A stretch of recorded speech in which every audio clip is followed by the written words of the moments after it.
कहानियां तो आपने बहुत सुनी होंगी, मगर इस दुनिया में कुछ ऐसी कहानियां भी हैं जिन पर विश्वास कर पाना बहुत मुश्किल होता है। आज की हमारी कहानी एक ऐसे दिल दहला देने वाले केस की है जिसने हमें क्या, पूरी हॉरर कम्युनिटी और इंडिया को हिलाकर रख दिया। गौरव तिवारी इंडिया के एक बेहद फेमस और रिस्पेक्टेड पैरानॉर्मल इन्वेस्टिगेटर थे, जिन्होंने अपनी पूरी जिंदगी मौत के पीछे के राज को जानने में लगा दी और अब उनकी खुद की मौत एक बहुत बड़ा राज बन के रह गई है। 7 जुलाई 2016 को 32 साल के गौरव रोज की तरह सुबह 8 बजे उठे और अपने डेली रूटीन में लग गए।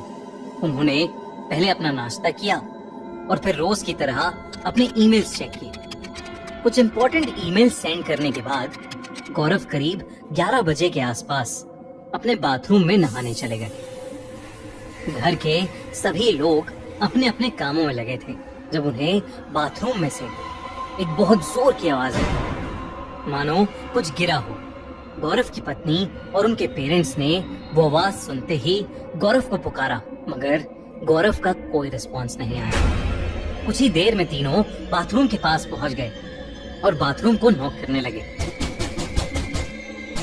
मगर तब भी गौरव ने किसी भी बात का कोई रिस्पॉन्स नहीं दिया। गौरव के घर वाले बुरी तरह परेशान हो गए और वो जोर जोर से दरवाजा पीटने लगे।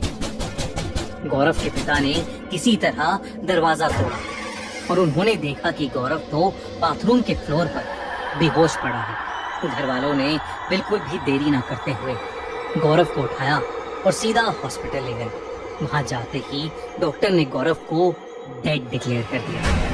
हैरत की बात तो ये थी कि गौरव की डेथ यूं तो ऑन द स्पॉट हो गई थी, मगर उन्हें इंटरनली कोई नुकसान नहीं हुआ था। यानी ना ही गौरव को कोई हार्ट अटैक आया था और ना ही उनके साथ कुछ ऐसा हुआ था जिसकी वजह से उनकी मौके पे ही इमीडिएटली मौत हो जाए।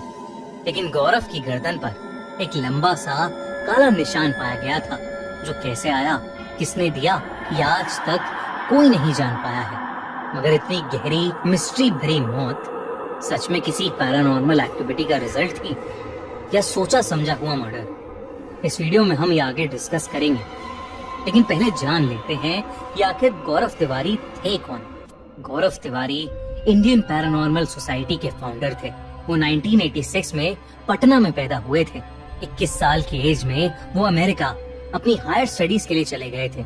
वैसे तो वो एविएशन इंडस्ट्री यानी एरोप्लेन की पढ़ाई करने अमेरिका गए थे, मगर वहां जाकर उनकी दिलचस्पी पैरानॉर्मल एक्टिविटीज और भूत प्रेत से जुड़ी चीजों में बढ़ने लगी।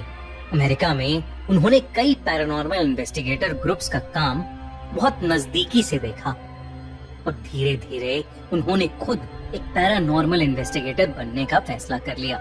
मगर आप सोच रहे होंगे कि आखिर ऐसा क्या हुआ उनके साथ अमेरिका में कि वो अपनी फील्ड की पढ़ाई छोड़कर भूत प्रेत की तरफ मुड़ गए।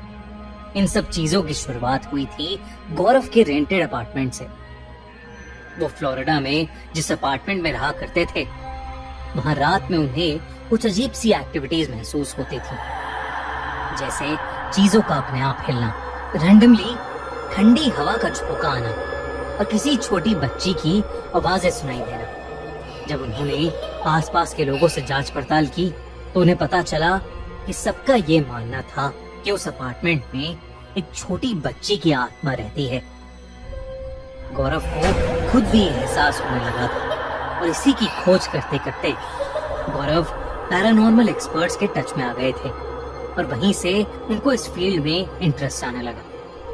वो जानते थे कि इस काम को करियर बनाने से वो बहुत ज्यादा पैसे तो नहीं कमा पाएंगे, मगर उनकी क्यूरियोसिटी अब इतनी बढ़ गई थी कि उन्होंने यही फील्ड चुन ली और पैरानॉर्मल एक्टिविटीज से रिलेटेड अलग अलग केसेस सॉल्व करके वो लोगों की मदद करने लगे। गौरव ने अपने पूरे करियर के दौरान 6000 से भी ज्यादा हॉन्टेड कहे जाने वाले घरों को इन्वेस्टिगेट किया था। यही नहीं, इंडिया की बेहद फेमस हॉन्टेड साइट्स जैसे भानगढ़ फोर्ट, फुलधरा विलेज, मुकेश मिल्स और न जाने कितनी और साइट्स उन जगहों में से हैं जहां गौरव ने जाकर अपनी इन्वेस्टिगेशन की थी। जब गौरव ने इंडियन पैरानॉर्मल सोसाइटी बनाई थी, तब उनका सबसे बड़ा मोटिव था इंडिया में एक ऐसी हेल्पलाइन सेटअप करना जो कि सिर्फ पैरानॉर्मल एक्टिविटीज एक्सपीरियंस कर रहे लोगों की हेल्प करेगी। गौरव की हर इन्वेस्टिगेशन का बेसिस साइंस हुआ करती थी। वो जो भी ढूंढ कर निकालते, उसके पीछे का साइंटिफिक रीजन जरूर ढूंढते। वो अपनी रिकॉर्डेड रीडिंग्स को आधार रख के ही किसी कंक्लूजन पर आया करते थे। गौरव काफी फियरलेस इंसान थे। आपने कुछ इंडियन हॉरर शोज जैसे फियर फाइल्स और भूत आया के बारे में तो सुना ही होगा। इन शोज की कुछ कुछ कहानियां गौरव के केसेस पर ही बनाई गई थी। और तो और गौरव खुद भी इन शोज के इंट्रोडक्शन और एंड में नजर आए थे। उनका करियर जोरों शोरों पर था जब गौरव को एक और इन्वेस्टिगेशन का केस मिला। ये वही केस था जिसे वो कभी कंप्लीट नहीं कर पाए और जिसके दौरान गौरव की मिस्टीरियस मौत हो गई।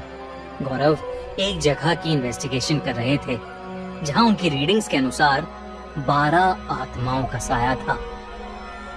7 जुलाई के कुछ हफ्ते पहले से गौरव ने अपनी पत्नी को कहना शुरू कर दिया था कि एक नेगेटिव फोर्स थी जो उनका पीछा कर रही थी और उन्हें बार बार अपनी दुनिया में खींच रही थी। पुलिस ने जो रिपोर्ट दर्ज की उसमें उन्होंने इस केस को सुसाइड का नाम दिया, मगर सोशल मीडिया पर हर जगह गौरव की मौत को पैरानॉर्मल एक्टिविटीज का रिजल्ट बताया गया। गौरव की मौत के इतने साल बाद भी ऐसा कोई वैलिड रीजन नहीं निकल पाया है जिससे गौरव की डेथ जस्टिफाई हो सके। क्या उनका प्लान मर्डर हुआ था या उन्होंने सुसाइड कर लिया था या फिर ये काम सच में किसी शैतानी शक्ति का था? इस पहेली को आज तक कोई नहीं सुलझा पाया है। आपको क्या लगता है?